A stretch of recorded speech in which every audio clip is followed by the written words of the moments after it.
Buongiorno a tutti voi, sono Aurelio Pantanali e mi accingo ad entrare nel cortile delle Meridiane di Aiello del Friuli, situato in un luogo straordinario che è il Museo della Civiltà Contadina del Friuli Imperiale.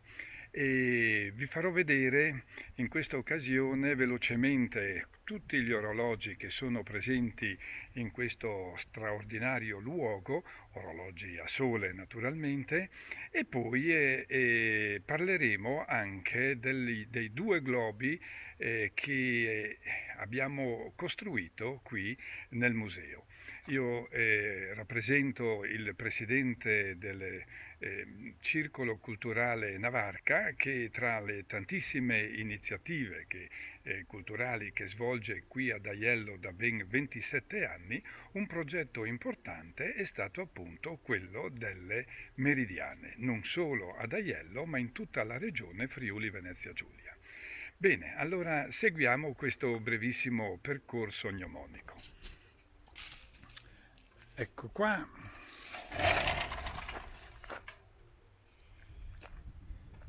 Il cortile è molto grande, sono circa 5.000 metri e il museo è suddiviso su ben due piani di questo lungo edificio, sono circa 100 metri di lunghezza, nel passato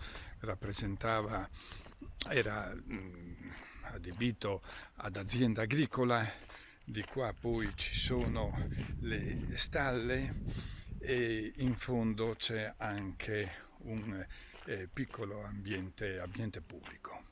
Partiamo così velocemente da questa meridiana. Questa è una meridiana ad ore civili, quindi tiene conto anche degli adeguamenti, dell'adeguamento del fuso, qui per Aiello sono circa 7 minuti, ed anche l'adeguamento dell'equazione del tempo. Questa invece è una meridiana bifilare, la lettura viene fatta nell'incrocio dell'ombra di due fili che hanno due pendenze diverse e due distanze diverse anche dalla parete.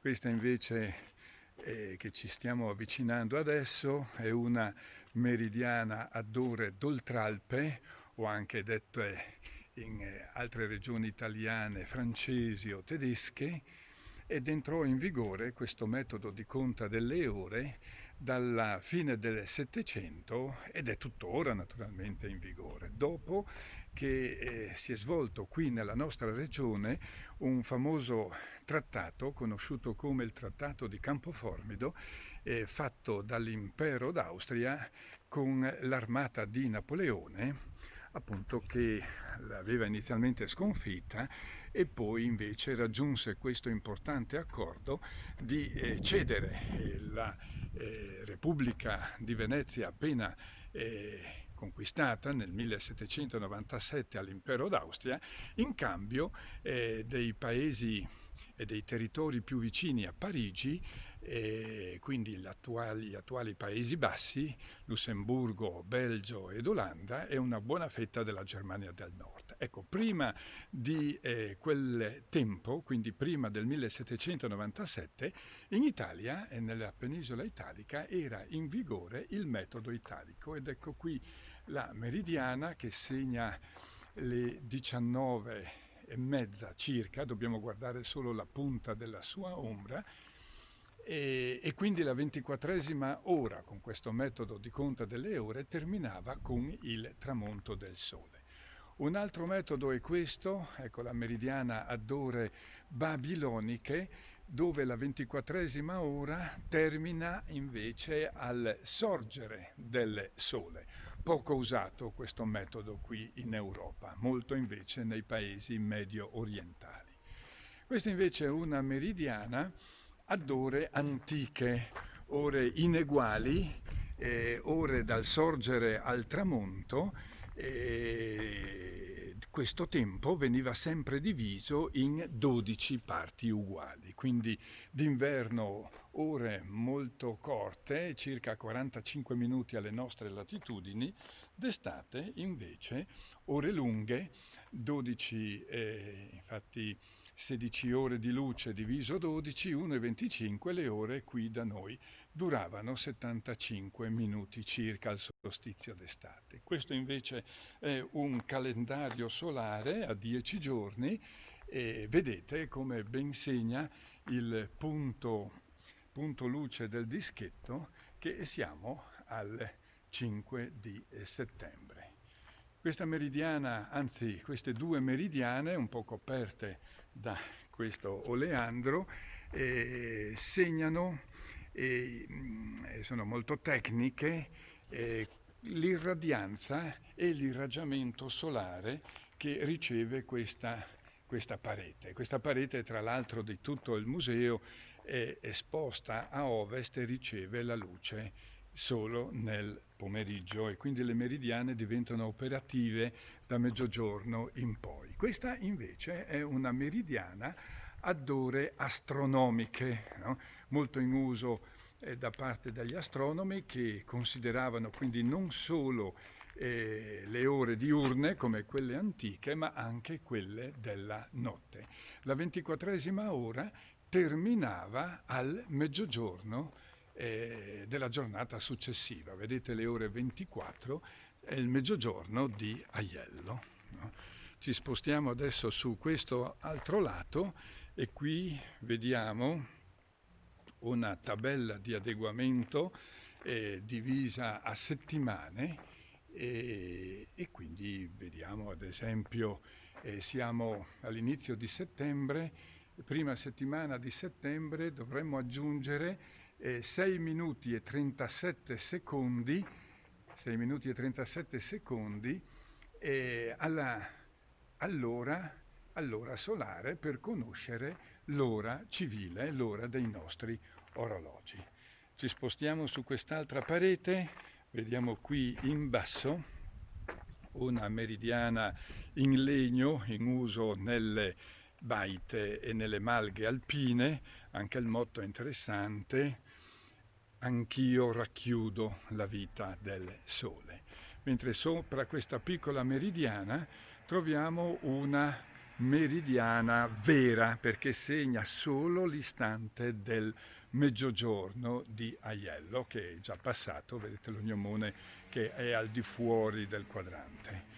Qui invece abbiamo due meridiane, una meridiana ad ore canoniche. Le ore canoniche entrarono in vigore con San Benedetto da Norcia nel 500 d.C.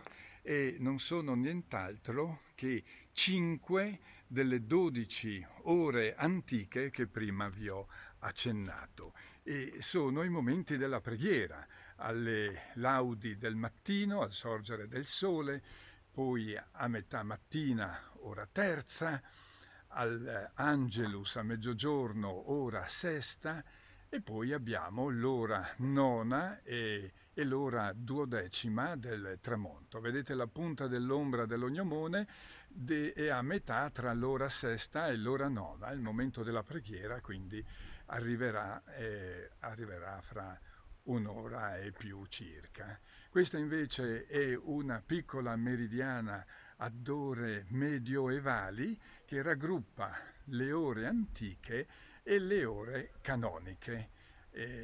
Sono una settantina nella realtà in tutta Italia queste ore medioevali. Qui invece vediamo riportate su questa parete le prime 3 meridiane islamiche che sono state costruite in Italia.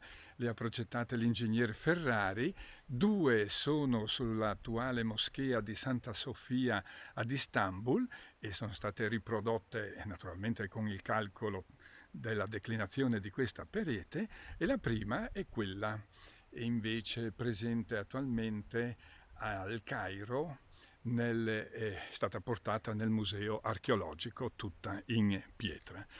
E quindi ci portiamo adesso alle meridiane più antiche, Questa è una riproduzione di un'antica meridiana emisferica presente sulla via Sacra ad Aquileia e segna allora, vedete il punto luce qui, ecco, segna sesta ora, settima, sono 7 ore e 3 quarti che il Sole è sorto ad Aiello. Ore naturalmente antiche, e adesso in questi giorni, all'inizio di settembre, dura circa 64-65 minuti. Il 23 settembre invece, giorno dell'equinozio, l'ora è di 60 minuti perché abbiamo 12 ore di luce e 12 ore di notte. Un altro orologio in uso in epoca romana è questo tipo Scafen. Anche qui vedete la punta dell'ombra segna le 7 e 3 quarti circa del sorgere del Sole. In mosaico, anche questa.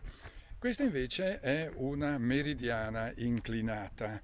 Anche queste ore antiche segnano, come vedete, sempre la stessa ora. Tutte le meridiane fanno anche da calendario solare. E fra 3 settimane questo punto luce si porterà qui e quel giorno, il 23 di settembre, viaggerà su tutta questa linea equinoziale. Questa invece che vedete adesso per terra è una meridiana analemmatica. Bisogna posizionarsi su questo calendario zodiacale e con la propria ombra si legge l'ora solare sul quadrante. Ecco, siamo all'inizio di settembre, quindi coi piedi ci si posiziona qui e vedete che la mia ombra segna esattamente le 2 solari di Aiello. Adesso è ritornato proprio il sole che era stato nascosto da una nuvola ed ecco qua la bella lettura che viene fatta su questa meridiana. E il motivo per cui invece si è fatto questo video è per questi 2 importanti globi. Sono la riproduzione di 2 globi e sono gli unici globi nella storia che sono stati individuati dagli archeologici in luoghi, uno in Grecia e l'altro, come ben sapete, nella vostra cittadina di Matelica. Essendo di 29 centimetri e mezzo il globo di Matelica, qui ad Aiello abbiamo preferito realizzarlo di doppia dimensione, di 59 centimetri. E li ha realizzati tutti e 2 Orlando Zorzenon di Strassoldo, è un paesino vicino qui ad Aiello, in calcestruzzo. Sono stati fatti degli stampi, chi ha avuto modo di vedere il filmato che vi ho mandato si rende ben conto, insomma, anche della complessità per la sua realizzazione. In questo istante proprio il sole è venuto a mancare per il passaggio di una nube. Comunque ecco qua il globo, vediamo le ore, l'ora sesta, mezzogiorno, adesso siamo nelle prime ore del pomeriggio e vedete il terminatore dovrebbe passare più o meno qua alle 7, abbiamo visto, alle 7 ore e 3 quarti dal sorgere del sole. È molto semplice. Al posto dei forellini si sono messi questi cappucci in inox e sono incise poi anche le lettere presenti sulla meridiana di Matelica ed ecco qui il calendario posto nella parte posteriore ben evidenziato proprio come dal suo originale. Vediamo se torna il sole fra poco e ci torneremo ad avvicinare. Ecco qua che un po' di luce, siamo fortunati, ritorna. Mi allontano leggermente così si riesce a vedere meglio un po' lo stacco tra la parte illuminata e la parte in ombra. Vedete che fa più o meno questo passaggio qui. Ecco, adesso torna a indebolirsi la luce solare ed ecco quindi come ben si legge l'ora su questa coppia di un antico orologio di doppia dimensione, come vi ho detto poc'anzi. Qui invece vediamo il globo, che è stato individuato nel 1935 da un archeologo americano nella cittadina archeologica di Prosima nel Peloponneso in Grecia, ed è molto interessante perché rappresenta ben 3 quadranti solari più un calendario, e il quadrante solare classico uguale a quello di Matelica. Vedete appunto i punti delle ore antiche, ed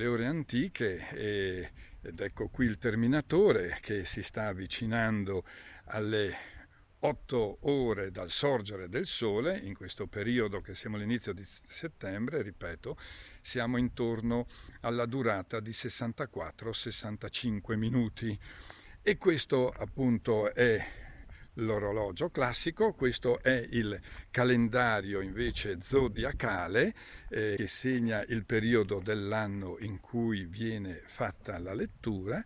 Nella parte posteriore abbiamo il calendario stagionale, quindi l'ora solare si può leggere correttamente soltanto nei giorni dei solstizi, quindi 22 di dicembre d'inverno, 21 giugno d'estate, e dei 2 equinozi, quello di primavera 21 marzo e quello d'autunno 23 settembre. E questa è una meridiana interessante, e nella sua dimensione originaria proprio di 59 centimetri di diametro, e si trova nel museo di Naflon nel Peloponneso, vicino a Corinto, in Grecia.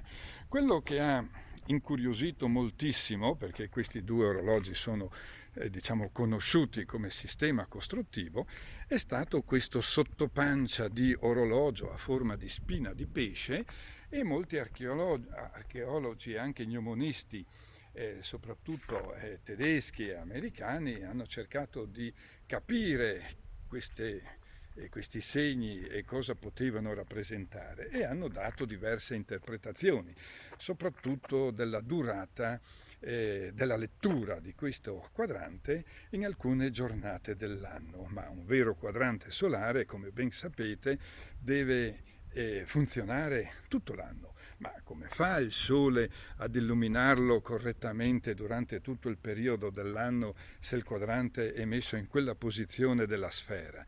Certamente non c'è la correttezza per la sua lettura.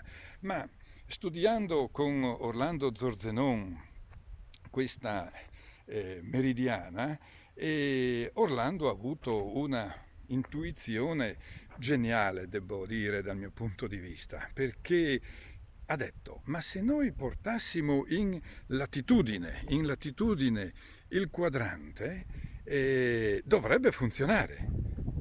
Ma certamente, se lo portiamo in latitudine, allora per valutare tutto ciò abbiamo realizzato in vetroresina questo quadrante, portandolo in latitudine e costruendolo naturalmente con la latitudine di Aiello, perché ci troviamo qui ad Aiello, si è potuto capire come appunto funzionasse questo quadrante. Ma per poterlo costruire bisognava anche capire il metodo che 2000 anni fa è stato utilizzato, e sul video che vi abbiamo inviato è ben evidenziato il sistema costruttivo. Quindi questo quadrante qui, perché funzioni, bisogna girare la sfera. Ecco qua che giriamo la sfera, no? L'abbiamo portato in latitudine, e la lettura quindi come viene fatta? Bisogna guardare lo specchio superiore del quadrante durante il periodo estivo. mentre d'inverno si guarda la parte inferiore, cioè dall'equinozio d'autunno fino all'equinozio di primavera. Siamo ancora nel periodo, diciamo, delle giornate più lunghe, fra 3 settimane arriveremo alla giornata dell'equinozio di autunno e quindi da quel giorno poi si passerà a quello inferiore. E come vedete qui in pratica noi notiamo l'ora settima, questa è l'ora ottava, e vedete che il terminatore passa proprio vicino alla ottava ora in questa posizione qua. Noi l'abbiamo verificato durante tutto l'anno e questo quadrante funziona perfettamente come le meridiane ad ore antiche che sono presenti in questo cortile. Ecco, allora adesso magari lo torniamo a girare e ha una sua storia questo quadrante qui, se vogliamo accennarla velocemente. Dal calcolo del suo originale è risultato che il quadrante a spina di pesce, così l'abbiamo chiamato, ma potrebbe avere anche altri nomi se volete, è stato costruito per una latitudine di 24 gradi, quindi all'Alto Egitto, per intendersi, tipo Aswan, ecco, no? Poi invece gli altri due quadranti sono stati costruiti facendo il calcolo a ritroso, quindi questo tipo matelica e questo posteriore tipo stagionale, no? Per una latitudine di 33 gradi. 33 gradi, il parallelo 33 gradi passa all'altezza di Damasco, all'altezza di Baghdad circa, ma l'abbiamo trovato in Grecia. Se volessimo dare una risposta un po' storica, certo andiamo a fare delle ipotesi, adesso non abbiamo delle certezze. Possiamo dire che questa sfera, quella originale naturalmente, è stata, prima su questa sfera è stato realizzato il quadrante in uso a quell'epoca, diciamo circa dal tipo di marmo un paio di secoli prima dell'evento di Cristo, e poi è stata trasportata o bottino di guerra o venduto da qualche commerciante di oggetti antichi, no? E più a nord, arrivando in un territorio dell'attuale Iraq o Siria o Libano o anche isola di Cipro, dove hanno usato un altro metodo costruttivo che era appunto questo secondo, no? E anche il quadrante cambia totalmente la sua tipo di costruzione, insomma, no? E anche la sua posizione che è molto semplice. Ecco, ritorno a quello tipo prosima sul globo e vedete che adesso è passato una serie di minuti e siamo arrivati alle ore 8 antiche, ore 8 antiche, no? E vedete come segna su questo quadrante, anche su quest'altro segna le ore 8 antiche, no? E poi da lì, quindi da quella zona, poi probabilmente è stata recuperata la sfera gnomonica e portata in Grecia, dove è stata poi ritrovata molti secoli dopo. Quindi abbiamo queste due rappresentazioni di globi ad aiello costruiti nel cortile delle Meridiane che ci fanno onore e ci raccontano anche un po' sinteticamente la storia che vi ho raccontato. Bene, allora io vi ringrazio per la vostra attenzione, sono stato molto felice di essere stato chiamato insieme ad Orlando, che in questo momento non ha potuto essere con me per questa piccola ripresa. E vi ringrazio e vi auguro un buon lavoro e vi auguro anche, come in gergo, con i motti che vengono scritti sulle meridiane, di vivere una vita piena di sole. Arrivederci e speriamo, chissà, un domani anche di poterci conoscere ed incontrare nella vostra bellissima cittadina.